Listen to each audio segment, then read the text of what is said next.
네, 반갑습니다. 저는 초등부를 맡고 있는 그리고 영어주일학교를 맡고 있는 박진기 목사입니다. 지금 영어주일학교가 진행이 되고 있는데요.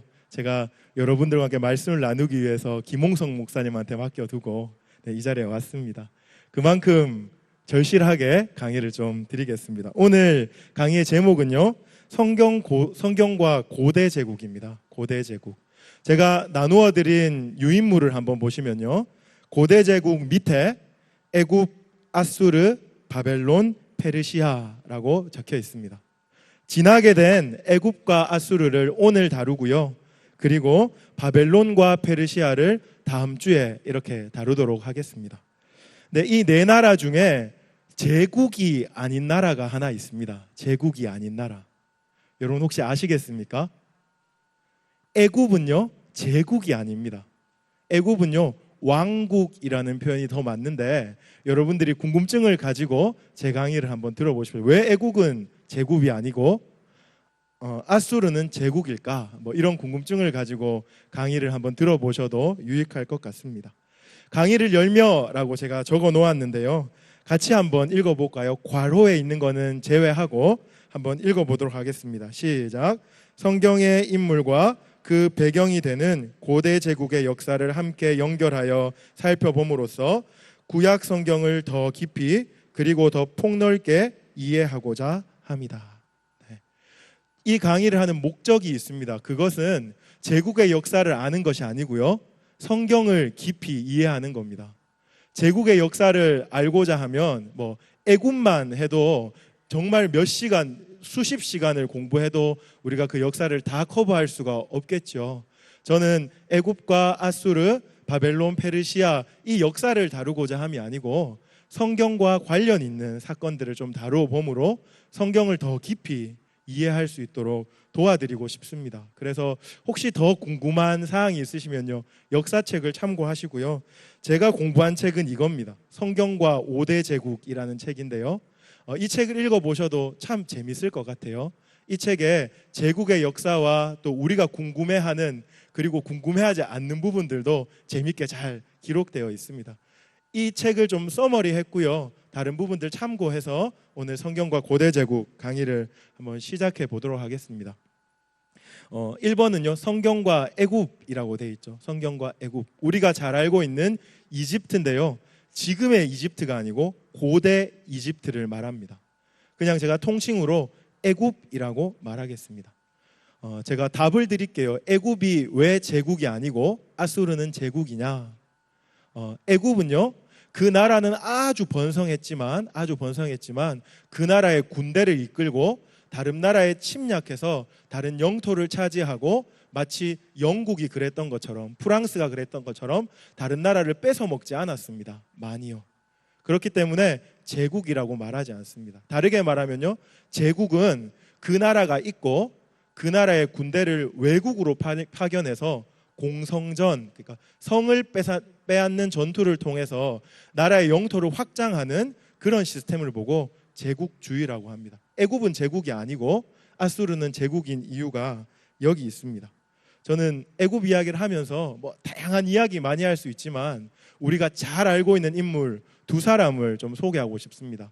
첫 번째는 애굽에 가장 먼저 들어갔던 요셉, 그리고 우리가 잘 알고 있는 이집트 왕자라고 불리는 모세에 대한 이야기를 여러분과 나누면서 애굽의 역사도 조금 다루어 보고 그리고 배경사도 조금 다루어 보고 싶습니다. 애굽은요, 요셉의 이야기와 함께 성경에 본격적으로 등장합니다. 요셉 전에는 아브라함 이야기가 나올 때 가나안 땅에 흉년이 들어서 애굽으로 내려갔다, 이런 기록들, 구체적이지 않은 그리고 짧은 기록들이 나와 있고요. 요셉이 노예로 팔려서 애굽으로 가면서부터 본격적으로 애굽을 다루고 있습니다. 여러분, 요셉이 노예로 왜 팔려갔는지 아시죠? 네, 요셉은 야곱이 정말 사랑했던 라헬의 첫 번째 아들입니다. 형들의 시기 질투가 어마어마했습니다. 그래서 요셉을 급기야는 미디안 상인에게 팔아먹습니다. 이게 애굽으로 갈지 어디로 갈지 잘 모르고 그냥 눈에 보이는 미디안 상인에게 팔았는데 그 종착지가 애굽이었던 거죠. 요셉이 애굽의 보디발의 집으로 들어갔습니다. 그곳에서 성실하게 주인을 섬기죠. 그래서 우리가 잘 아는 것처럼 애굽의 보디발의 집에 가정 총무가 되는 그런 영광을 차지했습니다. 근데 요셉이 조금 잘생겼던 거 봐요. 그래서 보디발의 아내가 그를 꼬시고 그것을 거부하다가 감옥에 갇히게 됩니다. 여러분 많이 들어보셨겠지만 요셉이 갇힌 감옥은요, 정치범 수용소라고 하는 게 더 맞을 것 같습니다. 왕궁에서 바로에게 밉보인 사람들이 들어가는 곳입니다. 그곳에서 요셉이 들어가서 그 정치범들을 잘 섬겨주었습니다. 그러면서 그들에게 무엇을 배웠냐면요, 정치, 경제, 사회, 문화 전반에 관한 지식들을 배웠습니다. 예전에는 칠판 갖다 놓고 이렇게 가르치는 학교가 있는 것이 아니고 대화를 통해서 지식들을 습득했잖아요. 그 정치범들이 요셉 앉혀놓고 뭐 했겠습니까? 애굽 이야기를 들려준 거죠. 애굽의 정치에 대해서, 애굽의 경제에 대해서, 문화에 대해서 들려준 겁니다. 이 히브리 노예가 아무것도 모르고 그냥 가장 태어나서 처음으로 와본 그 애굽 땅이란 나라를 그 정치범 수용소에서 많이 공부하게 되었습니다. 그러다가 두 사람을 만나죠. 누구를 만나냐면 술 맡은 관원장, 떡 맡은 관원장을 만납니다. 그들이 동시에 꿈을 꾸었는데 떡 맡은 관원장은 죽을 거다, 술 맡은 관원장은 복직이 될 거다 예언을 해줍니다. 그리고 한참 지난 다음에 바로가 꿈을 꿉니다. 이상한 꿈을 꿉니다. 너무너무 불안한데 이 꿈의 뜻을 잘 모르겠는 겁니다. 그래서 주변에 있는 자기의 이 신하들에게 이 꿈을 해석할 수 있는 사람 없냐 물었을 때 술 맡은 관원장이 요셉을 기억해내는 거죠. 그래서 요셉이 술 맡은 관원장의 인도를 따라 바로 앞에 서게 되는 겁니다. 제가 교환에 이렇게 적어놨습니다. 1번에 괄호 2번 보시면요, 히브리 노예 요셉이 총리가 되는 파격 인사가 가능했던 이유. 여러분 한번 생각해 보십시오. 아무리 꿈을 잘 해석했고 타이밍이 딱딱 맞아 떨어져도 히브리의 노예입니다. 그리고 정치범 수용소에 갇혀 있는 죄인입니다. 그가 어떻게 하루아침에 총리가 될 수 있었을까요? 제가 적었다가 뺐는데요, 삼박자가 딱 맞았기 때문에 그렇습니다. 제가 세 가지를 적어 놓았는데 첫 번째는요, 준비된 요셉, 두 번째는 흉년은 국가적 비상사태, 세 번째는 타민족에 관대한 힉소스 왕조. 제가 이 순서대로 여러분에게 조금 소개를 해드릴게요. 요셉이 정치범 수용소에 있었다고 합니다. 거기서 정치, 경제, 사회, 문화 전반에 대한 지식을 가지고 있었죠. 그리고 요셉의 위에 탁월한 하나님의 영, 하나님의 성령이 요셉 가운데 함께 해주셔서 지혜와 통찰력을 주셨습니다. 바로 앞에 섰을 때 꿈 얘기를 들었을 때 요셉은 바로 꿈을 해석합니다. 어떻게 해요? 7년 동안 풍년이 올 것입니다. 그런데 그 풍년 다음에는 그 풍년을 삼키고도 남을 만큼 무시무시한 흉년이 또 7년 동안 올 것입니다 라고 꿈을 해석해 주었습니다. 요셉의 장기는 꿈을 해석하는 거죠. 그런데 꿈을 해석해주고 돌아서서 나온 것이 아닙니다. 그 찰나에 요셉이 이렇게 말합니다. 바로 왕이시여, 바로시여, 이렇게 하십시오 하고 그 흉년과 풍년에 대한 대안을 그 자리에서 말해버리는 겁니다. 마치 시나리오가 준비되어 있었던 것처럼. 이것은 요셉이 정치, 경제, 사회, 문화에 대해서 탁월했기 때문이기도 하고 하나님이 지혜를 주셨기 때문에도 그렇습니다. 여러분 어떤 대안을 이야기한 줄 아십니까? 5분의 1 토지법이라는 건데요. 5분의 1 토지법.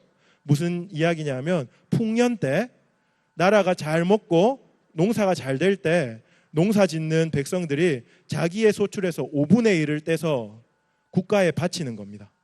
세금으로. 그리고 흉년이 다가왔을 때 먹고 살기 어려울 때에 국가가 그들을 구제해 주는 거죠. 그런데 이 5분의 1 토지법이 정말 잘된 토지법이라서 어디까지 흘러가냐 하면 로마의 옥타비아누스 황제까지 흘러갑니다. 몇백 년이 몇천 년이 흐르고 옥타비아누스 황제가 되었을 때까지 이 요셉이 만들었던 5분의 1 토지법이 흘러갔다 이렇게 말합니다. 그 앞에서 꿈을 해석했을 뿐만 아니라 대안을 탁 이야기한 거죠. 정말 바로의 눈에 요셉이 반짝반짝 빛나 보이지 않았겠습니까? 두 번째로 제가 적어 놓았는 건데요. 두 번째는 흉년은 국가적인 비상사태였다. 히브리 노예였던 그 요셉이 그럼에도 불구하고 총리가 될 수 있던 이유는 그때가 국가적인 비상사태였기 때문에 그렇습니다. 보통 총리를 세울 때 뭐 합니까? 우리나라에는 청문회를 하죠. 반대파가 까기 바쁩니다. 정말 심하게 그 사람을 총리시키지 않으려고 정치적으로 아니면 여러 가지로 그 사람에게 태클을 겁니다. 그런데 이때는 국가적인 비상시국이었습니다. 그래서 오디션을 할 수 있는 상황이 아니었고 바로의 마음이 너무너무 촉박했기 때문에 지금 대안을 탁 내놓은 요셉을 바로 총리로 등용할 수 있었던 것 같습니다. 제가 애굽의 역사와 관련해서 한 가지만 더 말씀드리면요. 이때 당시에 왕은 타민족에 관대했던 힉소스 왕조의 왕이라고 합니다. 힉소스 왕조는요, 애굽의 북동쪽에 셈족 계통의 왕조입니다. 다르게 말하면요, 혼혈 왕조입니다. 그래서요, 타민족에게 대해서 관대했습니다. 자기 혈통에 대한 자신감이 있으면 섞이거나 아니면 타민족을 받아주지 않았을 텐데, 이 왕조도 자기들이 정통이 아니고 주변 변방에 살던 셈족이었기 때문에 요셉을 받아들이는데 별 무리가 없었죠. 그리고 한 가지 더 말씀드리자면 이때 바로가 아주 지혜로웠습니다. 노예였던 죄수였던 요셉을 탁 총리 삼고는 바로 결혼을 시켜버립니다. 누구랑 결혼을 시킵니까? 제사장의 딸과 결혼을 시켜버립니다. 그때 당시에 제사장은 귀족보다 더 높은 계급이었습니다. 그러니까 귀족들이 아무 말도 못하는 거죠. 왜냐하면 제사장집 사위가 되었으니까. 요셉은 그렇게 해서 일약 총리로 이렇게 발돋움하고 올라가는 겁니다. 이 삼박자가 맞았기 때문에 하나님이 요셉을 준비시켰고, 그 흉년이라는 것이 국가적인 비상사태였고, 그리고 또 타민족의 광대한 힉소스 왕조가 그렇게 들어서 있었기 때문에 요셉은 그런 여러 가지 제약에도 불구하고 총리가 될 수 있었다. 여러분들이 이렇게 좀 이해를 하시면 좋겠습니다. 요셉이 총리가 되고 몇 년 동안 총리를 했을까요? 몇 년 동안? 총 14년 동안 총리를 했겠죠. 풍년인 7년과 흉년인 7년, 이렇게 14년 동안 총리를 했습니다. 그리고 역사는 요셉이 쿨하게 총리 자리를 내려놓았다 이렇게 말하는데요. 아마 이 요셉이 등용된 총리가 정식으로 등용된 총리가 아니고 특별한 기간에 특별하게 등용된 총리였기 때문에 이 풍년과 흉년의 사태를 다 해결하고 난 다음에는 총리직을 내려놓았던 것 같습니다. 그런데요, 총리가 되고 9년째에 풍년은 7년이잖아요. 풍년이 끝나고 흉년 1년 지나고 2년 차에 9년 차에 요셉이 누구를 만나게 됩니까? 요셉이 자기의 형제들을 만나게 됩니다. 왜냐하면 약속의 땅이었던 가나안에도 흉년이 들어서 그 형제들이 곡식을 구하러 이집트까지, 애굽까지 내려오게 됩니다. 그 사건을 통해서 여러 가지 이렇게 시험 끝에 자기가 요셉임을 밝히고 그 야곱의 모든 가문이 이제 애굽으로 이주해 올 수 있는 발판을 마련하게 되는 사건이 일어나게 됩니다. 제가 지금 2번에 1번까지 1번에 2번 하고요. 이제 2번으로 들어가고 있습니다. 2번에 보시면 이스라엘 자손의 애굽 이주라는 부분을 다루고 있는데요. 창세기에 꿈이 많이 나오죠. 요셉의 꿈도 있었고 바로의 꿈도 있었습니다. 그런데 이스라엘 자손이 애굽으로 이주할 때 결정적인 역할을 했던 꿈은 바로 야곱의 꿈입니다. 야곱의 꿈. 여러분, 야곱의 꿈 들어보셨습니까? 꿈쟁이 요셉의 꿈도 많이 들어보셨을 거고, 그리고 또 바로의 꿈 7년 흉년 7년 풍년 꿈도 많이 들어보셨을 텐데 아마 야곱의 꿈은 좀 생소하실 것 같습니다. 우리 본문을 한번 찾아볼게요. 창세기 46장인데요. 46장을 한번 펼쳐보십시오. 46장 1절부터 4절까지라고 제가 적어 놓았는데 제가 3절 4절을 한번 읽어보겠습니다. 창세기 46장 3절 4절. 하나님이 이르시되 나는 하나님이라 네 아버지의 하나님이니 애굽으로 내려가기를 두려워하지 말라. 내가 거기서 너로 큰 민족을 이루게 하리라. 내가 너와 함께 애굽으로 내려가겠고 반드시 너를 인도하여 다시 올라올 것이며 요셉이 그의 손으로 네 눈을 감기리라 하셨더라. 주변에 보면 이런 가정이 있습니다. 자녀들이요 미국으로 이민 갔어요. 이민 가서 자리를 잘 잡아 놓았는데 그 어르신들이 미국으로 이민 가기를 아주 꺼리시는 그런 가정들을 봅니다. 왜냐하면 어르신들이 살던 삶의 터전은 다 한국에 있잖아요. 자녀가 잘 됐다고 해서 미국으로 쉽게 이민 가기가 그렇게 쉽지 않은 것 같아요. 지금 비슷한 상황입니다. 요셉이 애굽으로 이주 가서 총리가 되었어요. 그리고 애굽에서 정말 많은 기반을 잘 닦아 놓았어요. 하지만 야곱은 그 가나안 땅을 떠나기가 쉽지 않았습니다. 자기의 터전이기도 했지만 뭐 때문에 어려웠냐면 그곳이 약속의 땅이기 때문에 그렇습니다. 하나님이 조상에게 주셨던 약속의 땅을 버리고 먹고 살기 위해서 애굽으로 내려가는 것이 자기한테는 별로 마음에 들지 않았겠죠. 하나님이 급기야 꿈으로 나타나서 말씀하십니다. 괜찮다, 내려가라. 왜냐하면 다시 돌아올 것이다. 이렇게 하나님께서 꿈에서 위로하시고 확신을 주시는 겁니다. 그렇게 해서 야곱은 애굽으로 내려가게 되고 애굽에서 바로 왕을 만나게 되죠. 애굽에서 내려가서 자리를 잡아야 되는데 이때 다시 요셉의 지혜가 한 번 더 발휘됩니다. 어떻게 자리를 잡게 하냐 하면요, 우리 가나안 사람, 우리 야곱의 족속들의 주특기는 목축업입니다. 목축업. 우리는 목축업을 해야 먹고 살 수 있습니다 라고 말하는 겁니다. 그때 애굽 사람들의 반응은 치를 떠는 거죠. 왜냐하면 그 사람들은 목축업을 가증하게 여겼거든요. 목축업을 한다고 목축업을 하는 사람이랑 같이 살 수 없다, 이런 분위기가 형성되는 겁니다. 그때 요셉이 말하죠. 그러면 우리에게 고센 땅을 주십시오. 그래서 고센 땅을 얻게 되는 겁니다. 고센 땅을 얻은 것이 왜 중요하냐면 이것이 바로 출애굽을 위한 신의 한 수입니다. 출애굽을 위한 신의 한 수. 만약에 애굽 땅에 애굽 사람이랑 섞여 살았으면 어떻게 됐겠습니까? 섞였겠죠. 혈통이 섞였고 혼혈족이 되었을 가능성이 많습니다. 아무리 신앙이 좋더라도요, 역사를 보면 그렇지요. 제가 앞으로 사마리아를 다룰 텐데 사마리아가 그것을 우리에게 보여줍니다. 그런데요, 요셉의 기지로 목축업을 합니다. 고센 땅을 주십시오 해서 고센에서 분리되어 살았기 때문에 그들이 섞이지 않았습니다. 신앙과 혈통을 지키면서 이스라엘 백성으로 성장할 수 있게 되었습니다. 고센 땅에서 몇 년을 살았습니까? 400년을 살았습니다. 처음에 야곱의 족속이 70명이 애굽으로 내려갔는데요, 400년 후에는 몇 명이 되었다고 성경에서 기록하고 있습니까? 60만 명. 네. 그만큼 되었다고 기록하고 있습니다.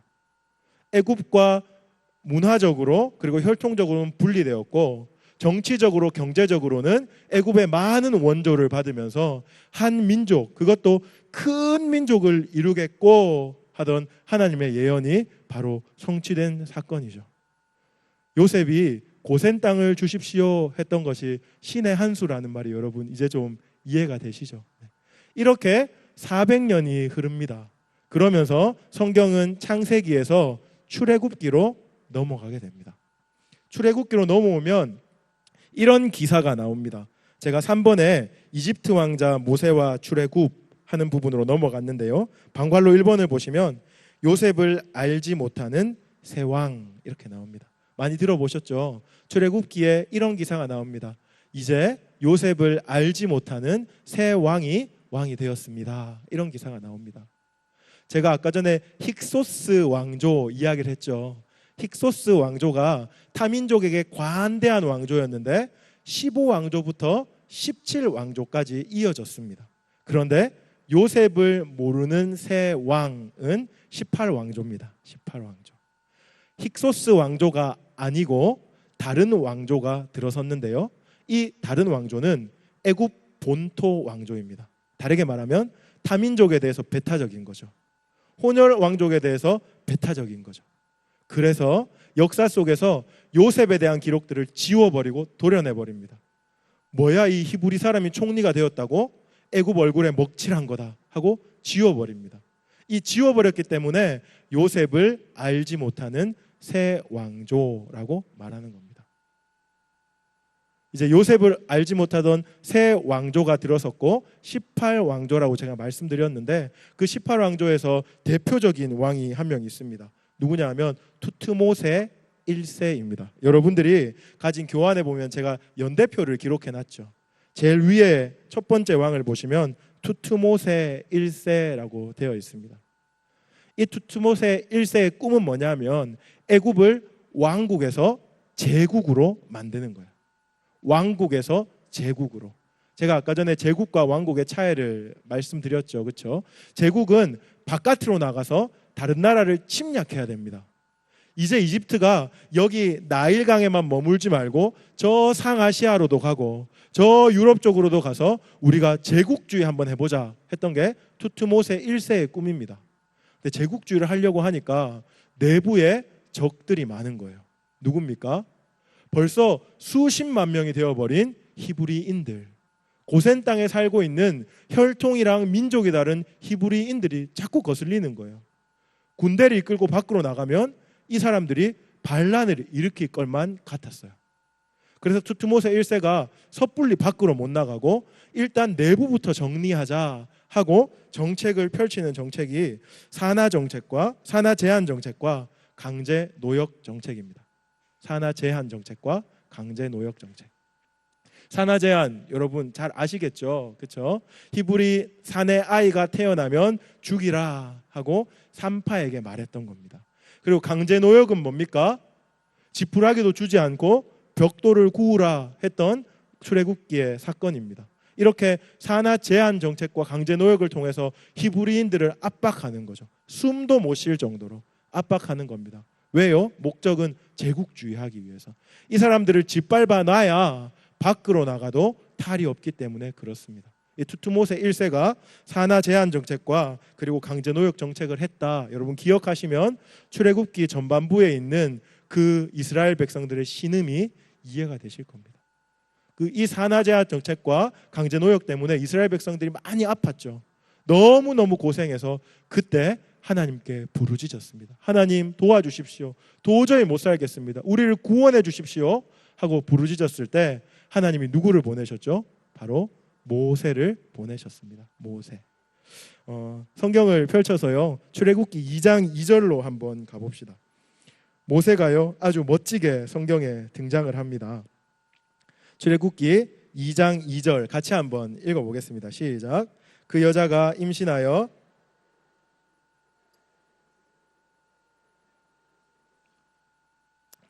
성경이 이렇게 대놓고 잘생겼다고 말하는 사람이 몇 명 없습니다. 모세가 죽지 않고 살았던 이유가 잘생겼기 때문이라고 합니다. 제가 그걸 보면서 세상과 다를 바 없구나, 잘생겨야 먹고 사는구나, 이런 생각을 했다면 거짓말이겠죠. 왜 여기서 잘생겼다고 표현이 되었을까요? 아마 하나님이 모세를 쓰시기 위해서 아마 그의 어미의 눈에 아주 찬란하게 보이도록 그렇게 허락해 주셨을 겁니다. 어미 눈에 못생긴 아이가 어디 있습니까? 그렇죠? 하지만 봤을 때 범상치 않은 비범한 인물이라고 여겨졌던 것 같아요. 그래서 석 달을 숨겼는데 석 달 이상이 되니까 아기가 울고 커지고 하니까 발각될 것이 두려워서 갈대상자를 짰습니다. 성경에는 갈대상자라고 하는데 그 애굽의 특산물이 뭔지 아시죠? 파피루스입니다. 파피루스. 사실은 파피루스로 상자를 짠 거죠. 파피루스로 상자를 바르고 역청을 발라서 물이 새지 않게 하고 그곳에 모세 아이를 넣은 겁니다. 여러분 애니메이션의 이집트 왕자 이런 거 보면 저 나일강 상류에서 갈대 상자를 탁 넣으니까 막 물살 타고 내려오고 물고기들이 막 잡아먹으려고 하고 이런 거 아시죠? 그런데 성경은 그렇게 기록하고 있지 않습니다. 그냥 큰 풀들이 있는 곳에 놓아두었다 이렇게 얘기합니다. 놓아두었다. 아마도 모세의 어미가 이 아이가 죽지 않고 혹시 살 수 있을까 가장 지혜를 짜내어서 그곳에 놓아두었는 것 같습니다. 근데 그때 마침 누가 지나갑니까? 바로의 딸, 바로의 공주가 지나갑니다. 여러분들 제가 드린 표에 보면 아래쪽에 보면 하첵투스 섭정이라는 부분 보이실 겁니다.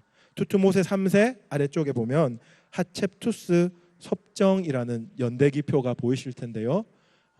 모세를 그 강물에서 건졌던 바로 왕의 딸의 이름이 하첵투스 공주라고 합니다. 이 사람은요, 나중에 여왕이 되어서 자기 아들 투트모세 3세가 다스릴 때 섭정을 할 정도로 권력이 있는 사람이었습니다. 그렇기 때문에 모세를 건져서 안전하게 키울 수 있었겠죠. 모세를 건져서 얼마간 키우냐면 40년 동안 왕궁에서 키웁니다.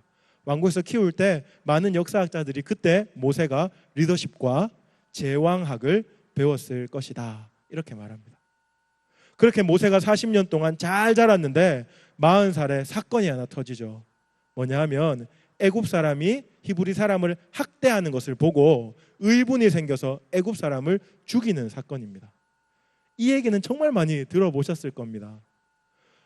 한 나라의 왕자가 일개 백성 한 명 죽였다고 도망치는 거 말이 안 된다, 뭐 이런 얘기 많이 들어보셨죠. 그렇죠? 근데 제가 한 번 더 여러분에게 말씀드리면 왜 그 애굽 사람을 죽였는 게 이렇게 큰 사건이 되었냐 하면 그때 히브리 사람들의 인권이 뜨거운 감자였습니다. 히브리 사람들의 인권이 뜨거운 감자였습니다. 그때는 히브리인들을 사람 취급을 안 했어요. 제가 아까 말씀드렸듯이 제국주의를 하려고 그러면 내부에 있는 적들을 압박하고 누르고 숨도 못 쉬게 해야 되는데 지금 애굽의 왕조가 히브리 사람들을 누르고 있잖아요. 그렇기 때문에 이 히브리 사람들의 인권에 대해서 말을 한다는 거, 그거는 반역이죠. 제국주의를 거스리는 겁니다. 근데 지금 모세가 히브리 사람들의 인권에 대해서 말합니다. 애굽 사람이 히브리 사람 죽이는 거 여사로 여길 때 히브리 사람도 사람이지 않냐, 죽이면 안 되지 않냐라고 인권을 말하니까 이게 문제가 되었던 거죠.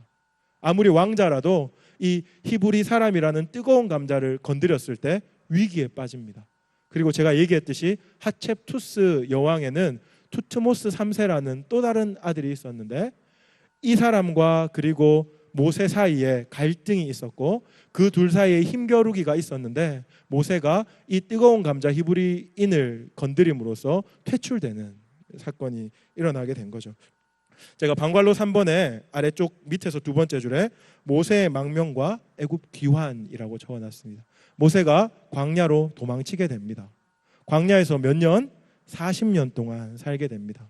이 40년을 살면서 그 전에 왕궁에서 제왕학을 배웠다면 제가 만들어낸 이야기입니다. 이 40년 동안은 신론, 인간론, 성화론, 구원론 이런 조직신학을 배웠지 않았을까? 제가 지금 조직신학 공부하고 있거든요. 조직신학을 배우지 않았을까? 하나님이 어떤 분인지, 인간이 어떤 자인지 이런 것들을 배우는 계기가 되지 않았을까 하는 생각을 합니다. 그리고 80세 때 떨기나무를 통해서 하나님이 모세를 부르시고 모세가 다시 귀환을 하게 되는 거죠. 근데 이때 귀환할 때는 이집트 왕자의 신분으로 귀환하는 것이 아니고 히브리 사람들의 대표로 귀환하게 되는 겁니다. 귀환했을 당시에 왕의 이름은요, 아멘호텝 2세입니다. 아멘이라고 해서 믿는 사람 아닙니다. 네, 조시는 것 같아서 농담을 했는데 안 웃으시네요. 아멘호텝 2세입니다. 10가지 재앙 여러분 많이 들어보셨죠? 제가 대구노회 출신인데 어린 시절에 성경고사 열심히 준비했습니다. 왜요? 내일교회 한번 이겨보려고. 제가 저 남산동의 S모 교회 출신이거든요. 늘 내일교회를 이기고 싶었어요. 그때는 잘 이겼었는데 그때 이제 10가지 재앙을 공부를 했습니다. 비계, 이파, 악독, 우매 뭐 이렇게 막 뭐 흑장 뭐 이렇게 막 외웠습니다. 그 10가지 재앙, 이 10가지 재앙을 고스란히 경험했던 바로가 바로 아멘호텝 2세, 아멘호텝 2세입니다. 여러분이 잘 아는 것처럼 이 10가지 재앙은 무엇과 연관되어 있습니까? 바로가 섬겼던 신들, 애굽이 섬겼던 신들과 깊이 연관되어 있죠. 신들에 대한 심판입니다. 하나님이 내가 진짜 왕이다 하는 것을 보여주는 사건이다, 이렇게 말해도 과언이 아닐 것 같습니다. 이렇게 10가지 재앙을 고스란히 경험하고 아멘호텝 2세가 나가라 해서 나가게 되었습니다. 히브리 백성들이 많은 전리품들을 가지고 나가게 되었는데 몇 발짝 못 가서 뒤에 아멘호텝 2세가 보낸 군대가 따라오는 거죠.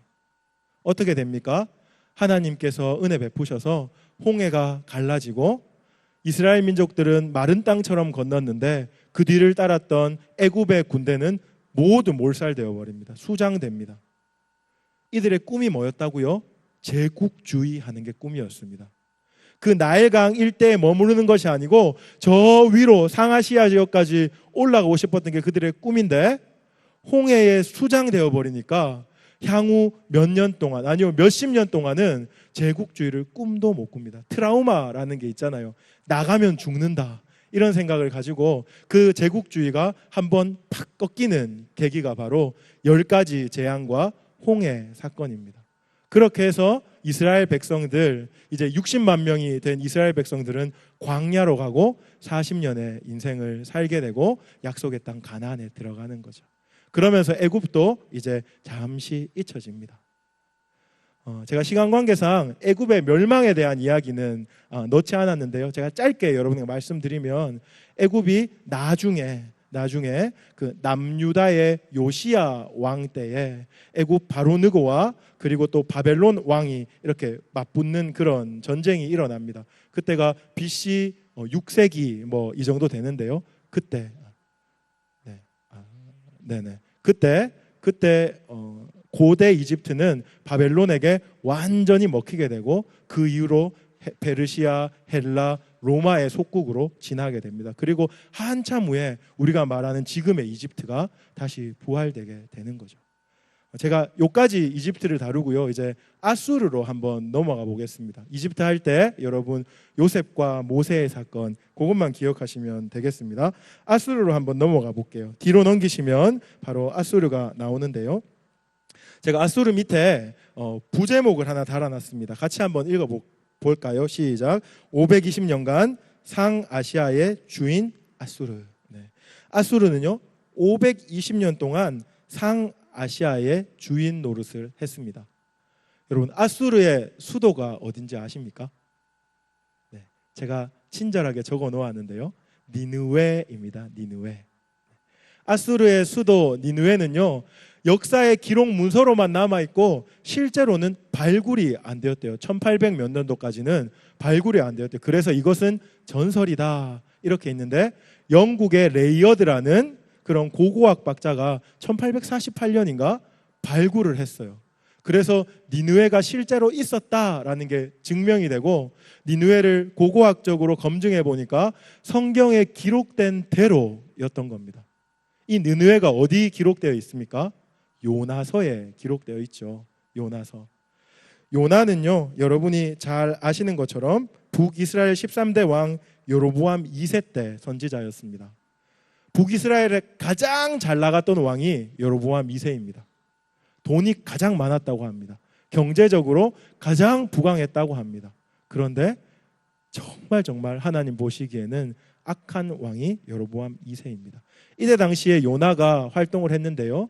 요나가 니느웨까지 복음을 전하고 니느웨 사람들이 복음을 듣고 회심하는 사건들이 일어나게 됩니다. 이 사건은 뭘 의미하냐 하면요. 하나님이 말씀하시기를 너희가 아무리 죄악 속에 빠져 있더라도 회개하고 돌아오면 용서해 주겠다 하는 메시지가 담겨 있습니다. 니느웨를 구원하는 것이 1차적인 목적이 아니고요. 지금 죄악 속에 빠져 있는 북이스라엘 사람들 여로보암 2세의 통치 아래서 경제적인 부여는 누리는데 하나님을 섬기지 않는 이 사람들에게 경고하는 겁니다. 그리고 메시지를 전하는 거죠. 회개하라. 그러면 내가 심판하지 않겠다. 요나가요 니느웨로 가는데 니느웨에 대해서 묘사를 합니다. 니느웨 성은 3일 길이래요. 걸어서 3일 길을 갈 정도로 큰 성이랍니다. 큰 성. 이때 당시 3일 길을 간다고 하는 것은 지금 막 상상할 수 없는 만큼 큰 성을 의미합니다. 그리고 3일 길을 간다 이런 표현도 있고요. 그리고 요나가 봤을 때 얼마나 컸으면 니느웨 앞에 계속해서 수식어를 붙이는데 저 큰 성읍 니느웨, 저 큰 성읍 니느웨 이렇게 말하고 있습니다. 제가 레이어드 얘기했잖아요. 고고학자 레이어드가 발굴을 했는데 정말 니느웨가 컸다고 해요. 성벽이 13km나 되고 높이가 30m에 달했대요. 그리고 성벽 위에 길이 있잖아요. 성벽을 두껍게 지으니까 길이 있는데 쌍끌이 마차 6대가 동시에 나란히 달릴 수 있을 정도로 성벽이 아주 두꺼웠대요. 이만큼 큰 성 니느웨, 요나가 경험했던 성인데요. 제가 니느웨에 대해서 이렇게 말씀드린 이유가 있습니다. 한 나라의 수도가 이렇게 강하고 크다는 것은 그 나라의 경제력, 그 나라의 군사력을 가늠할 수 있는 척도가 되기 때문에 그렇습니다. 니느웨가 어마어마했대요. 그렇다면 그 니느웨를 수도로 가지고 있는 아수르가 얼마나 대단한 나라였겠습니까? 근데 그 아수르가 지금 북이스라엘을 넘보고 있습니다.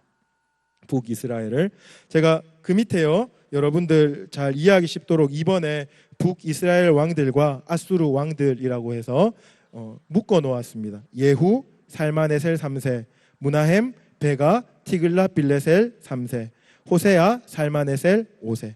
제가 오타를 좀 수정할게요. 죄송합니다. 베가 옆에 17대 되어 있잖아요. 18대 왕입니다. 죄송합니다. 북이스라엘의 18대 왕 베가, 17대는 부가히야라는 왕이고요. 그리고 제가 티글랏빌레셋이라고 해놨는데 제가 다시 책을 찾아보니까 티글랏빌레셀이더라고요. 셀. 여러분 별로 안 중요하시죠? 하지만 고쳐주셨으면 좋겠습니다. 네, 제가 예후, 무나헴, 베가, 호세아 이야기를 조금 빨리 여러분들에게 좀 드릴게요. 예후왕 여러분 아시죠? 예후왕은 아합과 이세벨을 처단했던 왕입니다. 성경에는요 기록되어 있지 않은데 예후왕 때 이미 살만에셀 3세, 아수르 왕 살만에셀 3세에게 조공을 바쳤다 하는 기록이 있대요. 영국에 가면 대형 박물관 Great Britain Museum이라고 대형 박물관이 있습니다. 거기에 보면 블랙 오벨리스크라고 이때 살만 에셀 왕이 세웠던 큰 전승 기념비가 있어요. 거기 보면 이 기록이 되어 있습니다. 북이스라엘의 예후에게 조공을 받았다.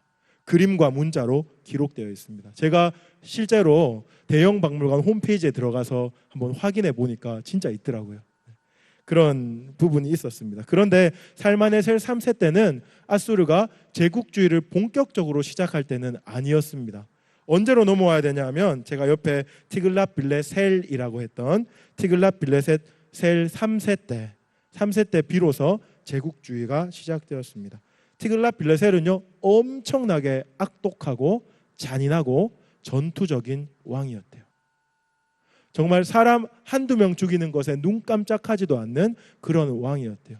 그 왕이 다른 나라를 침략하기로 마음을 먹은 겁니다. 그래서 여러 나라를 침공하는 가운데 북이스라엘도 쳐들어왔습니다. 언제요? 16대 왕 무나헴 왕 때 쳐들어왔습니다.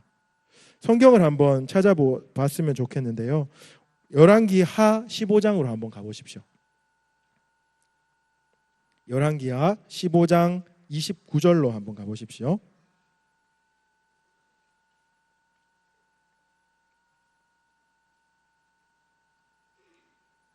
네, 29절이 아니고 19절입니다. 19절 죄송합니다. 제가 한번 읽어볼게요. 아수르의 왕 불이 와서 그 땅을 치려하매 무나헴이 은 1000달란트를 불에게 주어서 그로 자기를 도와주게 하므로 나라를 자기 손에 굳게 세우고자 하여. 여기 아수르 왕 불이라고 나오죠. 이 불이 바로 티글랏빌레셋 3세를 말하는 겁니다.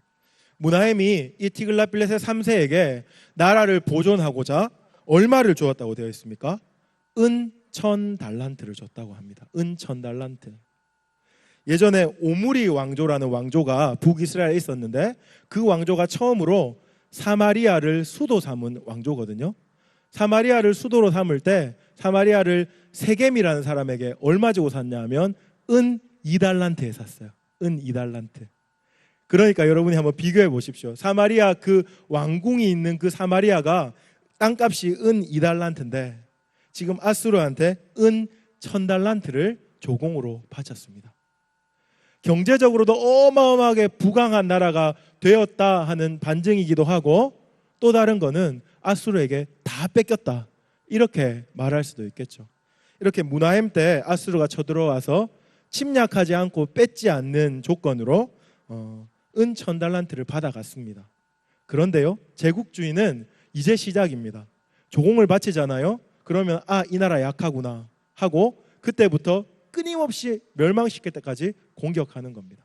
무나임 다음에 부가히야 다음에 또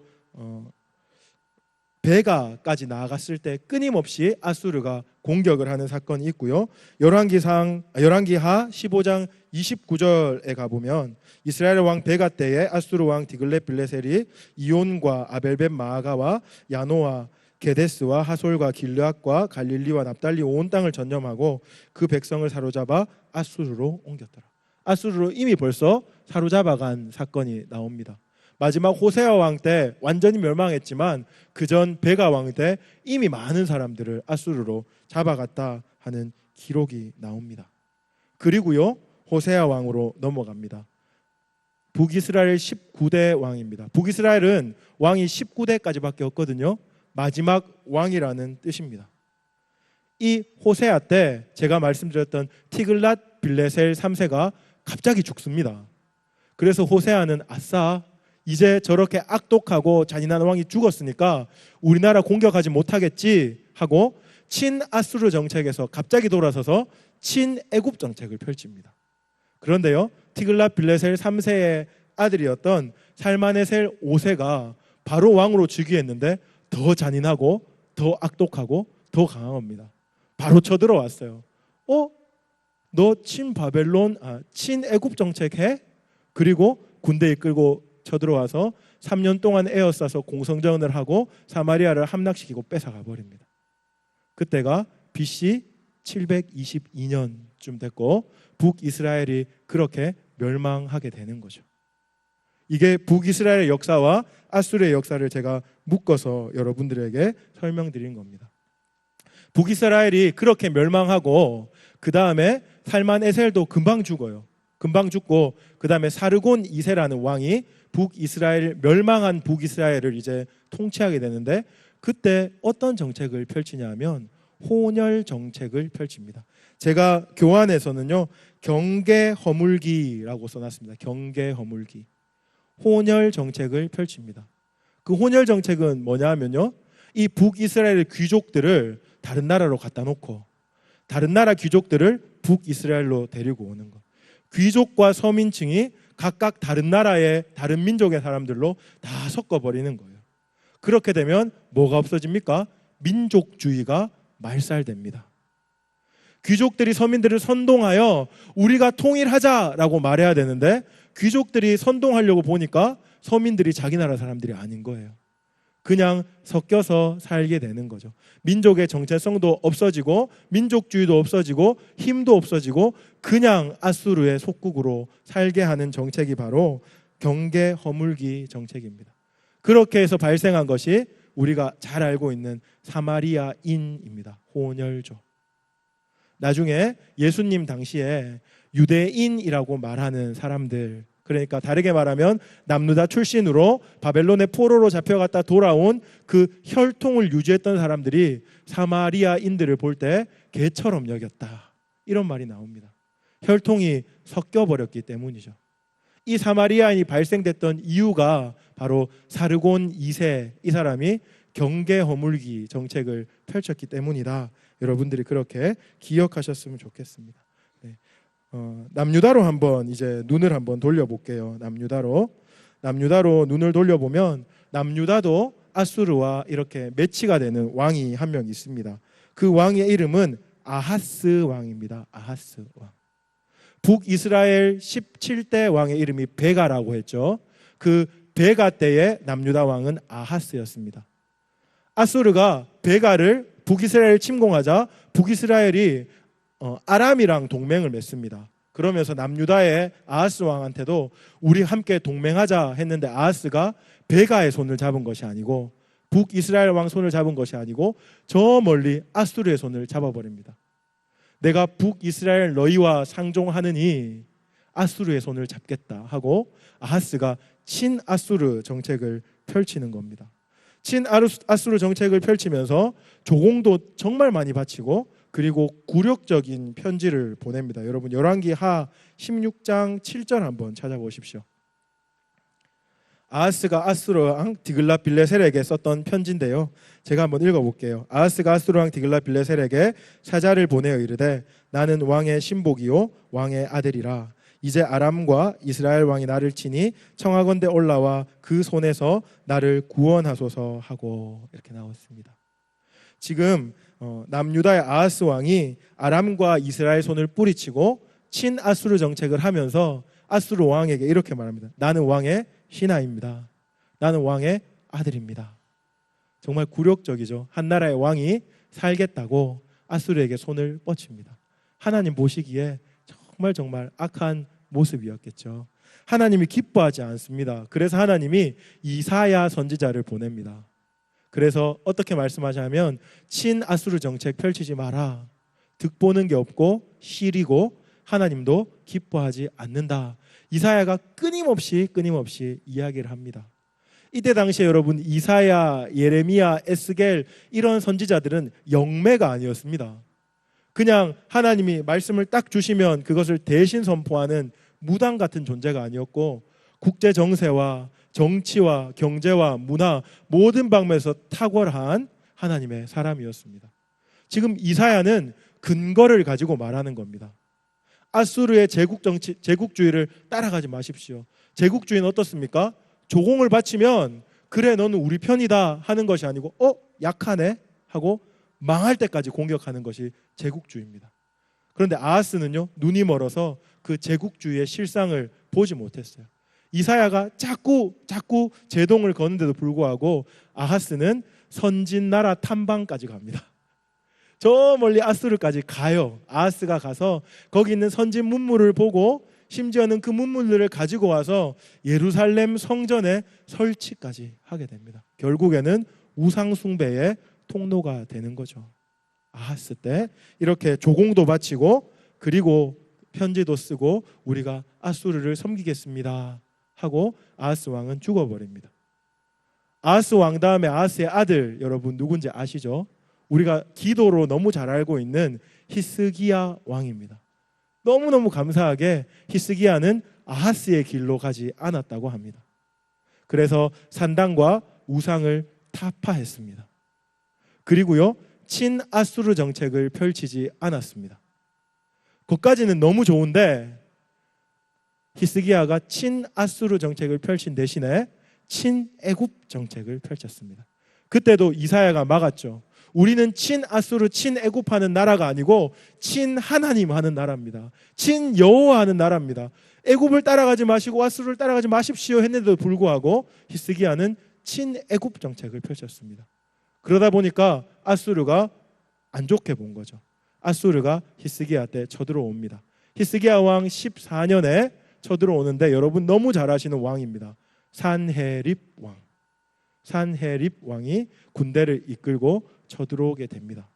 그래서 남유다 남아있는 땅 모든 데를 점령하고 마지막으로 예루살렘 하나 딱 남고 항복할래 안 할래 묻습니다. 히스기야가 그때 어떻게 합니까? 기도하는 건 그 다음의 이야기고요. 그때 항복해버립니다. 그러면서 또 친서로 굴욕적인 편지도 쓰고 그리고 조공도 바치는데요. 그때 조공 바치는 모습은 정말 처참합니다. 금 30세겔을 바치라, 금 30달란트를 바치라 해서 히스기야가 어떻게 하는지 아세요? 성전에 있는 벽에 발려있는 금들을 다 긁어냅니다. 그렇게 영광스럽게 솔로몬이 성전을 지었잖아요. 하나님이 경제적인 풍요도 주셔서 벽지 대신에 성벽에 금을 발랐거든요. 성전에. 그런데 그 아수르에게 굴욕적인 자세로 그 성전 벽에 있는 금을 다 긁어서 바칩니다. 그렇지만 아수르가 봐줍니까? 아니요. 바로 그 다음에 다시 쳐들어옵니다. 왜냐하면 약하니까. 조공을 바치지 않는 것은 힘이 없다는 증거니까. 다시 쳐들어와서 그 예루살렘을 포위하게 됩니다. 그때 누가 가장 전면에 나오냐면 랍사게가 나옵니다. 랍사게는요 언어 천재였습니다. 그때 당시에 아람 방언에 능통했고요. 그리고 또 유다 방언도 말할 수 있던 그런 언어에 능통한 사람이었습니다. 그래서요 유다 백성들이 다 들을 수 있게 유다의 말로 말하는 거죠. 그때 당시에 유다의 고관들이 아니 우리 아람어 할 수 있으니까 아람어로 말해달라 이렇게 부탁을 했는데 랍사게는 그 부탁을 들어주지 않습니다. 너희만 들으려고 말하는 것이 아니고 유다의 모든 백성 가축까지도 나의 말을 들어야 되는데 그 유다 방언으로 그 탁월한 언어 실력으로 무슨 얘기를 했냐면요, 하나님을 저주하고 히스기야 왕을 욕했습니다. 실력이 너무 탁월한데 그 실력을 정말 더러운 일에 쓴 거예요. 하나님을 높이고 하나님을 찬양해야 되는 언어를 가지고 하나님을 저주하고 또 하나님의 백성들을 모욕하는 데 썼습니다. 그것을 듣고 히스기야가 마음을 고쳐먹은 겁니다. 아, 친애굽도 아니고 친아수르도 아니구나. 뭡니까? 친하나님. 하나님께로 돌아가자 하고 성전에 올라가 하나님께 간절히 기도했을 때 하나님이 어마어마한 기적을 일으키시죠. 하룻밤 사이에 18만 5천 명의 아수르 군대들이 몰살당하는 그런 어마어마한 기적을 일으키십니다. 이사야서 37장 36절에 보면 제가 읽어보겠습니다. 여호와의 사자가 나가서 아수르 진중에서 18만 5천인을 쳤으므로 아침에 일찍이 일어나 본즉 시체뿐이더라 이렇게 나옵니다. 역사서에 보면요, 역사가 헤로도토스는 이 사건에 대해서 쥐들이 전염시킨 패스트 때문에 아수르 군대가 하루아침에 몰살되었다 이렇게 말하고요. 또 요세푸스는 수많은 쥐떼가 일어나 아수르 군의 활과 그 밖의 무기를 갈기갈기 쪼아버렸다 이렇게 말합니다. 아무튼 그 배후에 하나님이 계시는 건 분명한 것 같습니다. 하나님이 히스기야의 기도를 들으시고 아수르 군대를 몰살시킵니다. 이 몰살된 사건을 들은 사네립이 부랴부랴 다시 아수르로 돌아가는데 아수르로 돌아가서 자기의 자녀들에게 암살당하고 비참한 최후를 맞이하게 됩니다. 이것이 이제 남유다와 아수르를 연결시켜서 여러분에게 말씀드린 거고요. 마지막으로 우리 아수르의 멸망에 대한 부분만 보고 제가 오늘 강의를 마치겠습니다. 아수르는요, 바벨론에 의해서 멸망을 당했습니다. 기원전 609년에 완전히 몰락됐는데요. 재미있는 것은 아수르가 몰락되고 난 다음에 많은 사람들이 아수르의 도성이었던 니느웨를 찾으려고 노력했는데 발견을 못했어요. 왠지 아십니까? 아수르가 멸망되고 몇 년 후에 티그리스 강이 완전하게 범람해서 니느웨 도시 전체를 덮어버렸어요. 모래 속에 니느웨가 완전히 묻혀버린 거예요. 근데 이 사건을 제가 여기 교환에 기록되었듯이 나훔 선지자가 미리 예언을 했다고 합니다. 나훔서 1장 8절에 보면 그가 범람하는 물로 그것을 진멸하시고 자기 대적들을 흑암으로 쫓아내시리라. 나훔서는요, 니느웨에 대한 경고거든요. 그래서 여기서 그가는 니느웨입니다. 니느웨가 범람하는 물로 심판을 받을 것이다 하고 나훔이 미리 경고를 했는데 정말로 그 니느웨 성이 범람하는 물에 잠겨서 모래 속에 갇혀버린 거예요. 1848년에 그 영국의 고고학자가 그것을 발굴해낸 거죠. 무려 2500여 년 동안 이 니느웨가 땅속에 감추어져 있었던 겁니다. 하나님이 이렇게 강대한 아수르, 상아시아의 주인 노릇, 520년 동안 주인 노릇한 아수르를 한 번에 이렇게 멸망시키시는 사건 우리가 보게 되었습니다. 이제 결론입니다. 제가 아수르와 애굽에 대한 이야기를 여러분께 좀 드렸는데요. 이렇게 공부를 하면서 제가 느꼈던 결론 한마디입니다. 여러분도 너무 동의하시고 잘 아시겠지만 하나님이 역사의 주인이시구나 알았어요. 세속사는 이스라엘과 이스라엘 왕들과 하나님의 출애굽 사건과 하나님의 기적들을 다루지 않습니다. 그냥 자기들끼리 찢고 볶고 치고 받고 해서 역사가 흘러갔다 이렇게 말합니다. 무신론적으로 기록하는 거죠. 그런데 우리가 역사를 볼 때는 그렇게 보면 안 됩니다. 하나님이 세밀한 거 하나까지도 깊이 간섭하는 거죠. 하나님의 사람을 위하여, 하나님의 영광을 위하여, 자기의 뜻을 위하여 그렇게 역사를 하나님이 주장하신다 하는 것을 역사를 보면서 한 번 더 알게 됩니다. 여러분 적용하십시오. 오늘 여러분 역사 가운데도 하나님이 일하고 계십니다. 하나님을 의지하면 아수르를 의지하는 것보다, 애굽을 의지하는 것보다 더 안전하고 더 복될 줄로 믿습니다.